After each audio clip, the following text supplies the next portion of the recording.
Back with Ask Annex. Fred Coleman's a CFP and a wealth manager. Hey, Fred. Hey, Danny. Matt Morzy, Director of Research at CFP, part of the Annex Wealth Management Investment Committee. Welcome. Hey, Danny. Let's see. Question number one. I'll be getting laid off from my current employer soon and will have to take the money out within a certain time period from my employer-provided 401k. Obviously, I don't want to cash it out, but I would like to roll it over to a private institution. Any recommendations? Number one, we help. Oh, for sure we do. All the time with that. Mm-hmm. Okay. All right, guys, what should he do? Yeah, absolutely. I mean, that goes without saying. So it's not going to be a commercial, but, I definitely want to make sure that you get the best advice in this situation. First off, sorry to hear that you're getting laid off. This is an important opportunity where you do want to keep your 401k. You don't want to take it out because you'll get taxed and penalized for that. So you're right on the money with that. You have the option to roll it into an IRA. There's a few things you should look at when you look at an institution. First off, you want to look at fiduciary institutions. So make sure that they're fiduciary all the time. And that just simply means that they're obligated to act in your best interest at all times. And all the recommendations that they give you are going to be based on your best interest. It's not going to be based on the firm's best interest or the advisor's best interest, because those two things never should conflict. The other thing you want to look at are the fees. Make sure that the fees are easy to understand. Avoid any unnecessary back-end charges or commissions. You want to make sure they're fully disclosed. And then I would also look for comprehensive wealth management. So in addition to managing your investments, the firm should also focus on other aspects of your life, because there are other things that are important. And when you do roll that over, you could have the opportunity to get tax advice, get estate planning advice, and help with other various life events that may come up throughout your life, whether that's Social Security planning, planning for college, healthcare planning, anything that's important to you. You can use that 401k rollover to establish a larger relationship and make sure they have that expertise in-house. Lastly, you want to look at the reputation of the firm. So you can do that with a quick Google search. You can look through the SEC. You can look through FINRA. But you want to make sure that you're working with a reputable advisor. Question 2 on Ask Annex. We recently had several emergency house repairs. Thankfully, we had an emergency fund that could cover them. However, the emergency fund is now down to 5% of its target amount.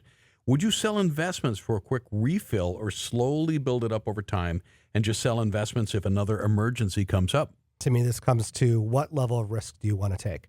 And I kind of look at it in two buckets, but you can create a spectrum based off of both of these. So first is you're really conservative.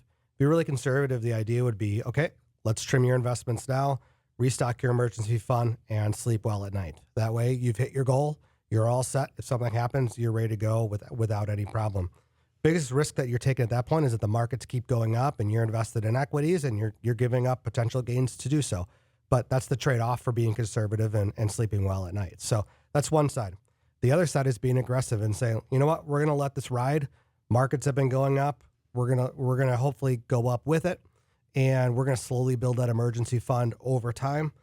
Your biggest risk there is that you have an emergency. It's not built back up again.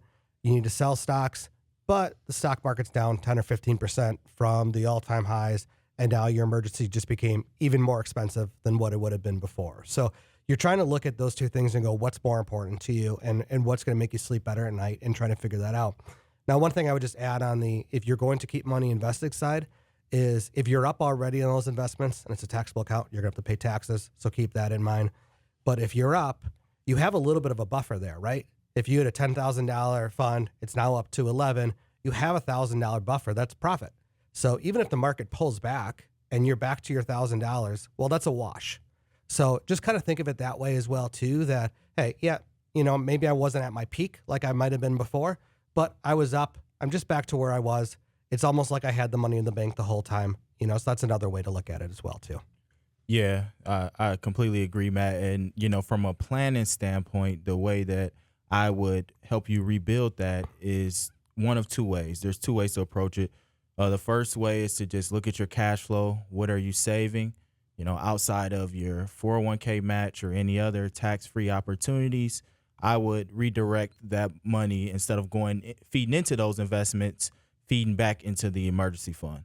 Now, that's a slow way to build it up where you don't really have to change your lifestyle much, but over time, you'll slowly get that emergency fund back up, barring that there's not another emergency.